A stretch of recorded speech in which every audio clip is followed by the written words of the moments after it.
sanzwe ndi mu jeune entrepreneur Urwaruka rwitahuye dusanzwe dukora mu gisata kijanye n'uburimyi n'ubworozi cane cane mu kurwiza imiswi hamwe no kurima kurwiza umwimbu.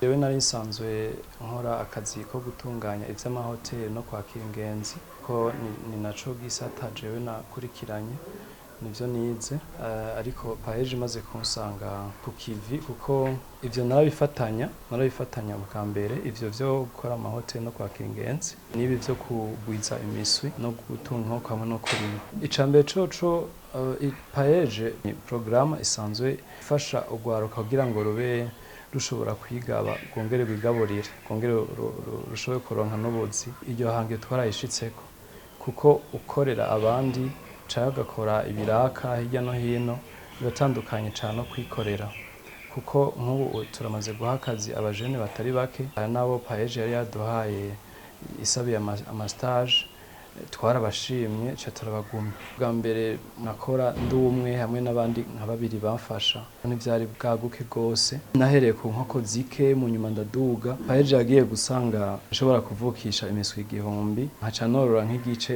cazo kubw'ubushobozi buke. Mu nyuma paeje imaze kumufata mu mugongo ubu dukora dushika 7 mugabo kandi hariho n'abandi bakora nk'abajonariye tuvuze nk'abo bakora mu mirima canke bakora ibikorwa ibi vyo ku munsi usanga nabo nyene bashobora kuronka ibikorwa ngaha kandi bakaronka amafaranga. Inyungu irimwo cane kuko ivyo bindi bikorwa vyose nk'ubu twarabihagaritse twirirwa ngaha tukarara ngaha tubona ko imbere ari heza turi kumwe na paeje. Ingorane duhura nazo ni ingorane za rusangi, ni ingorane dusangiye n'abandi borozi benshi canke abasanzwe bakorera muri kino gisata co kugwiza imiswi.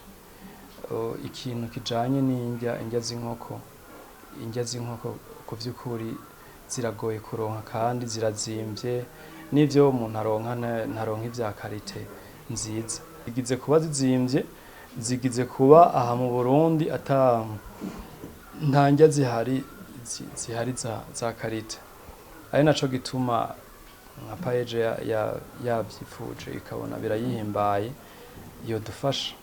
yodufasha canke igatumira aba ikagira nka groupement tukaronka uburyo turonka unité de production y'indya z'inkoko. Aha mu Burundi nta ndya z'inkoko zihari. Paeje ndayitera intege igume ku kivi nkanayifuriza kuramba hanyuma uko basanzwe bamenyekanisha imigambi yabo bongereko cane bongereko inguvu kuko sinzi ko ari ukutumva kugwaruka canke kuvyirengagiza. Urwaruka rwinshi usanga ndavye nko ku ma Facebook canke ku mbuga zitandukanye usanga umenga ntibavyumva ivyo bandika ivyo bavuga.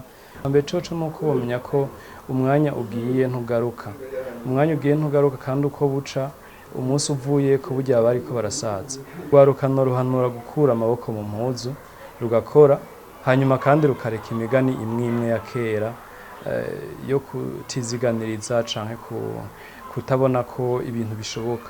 Bo kwitura paeje ni umugambi mwiza kumbure novuga nti nibaprofite amahirwe barabe bavyaza umusaruro aya mahirwe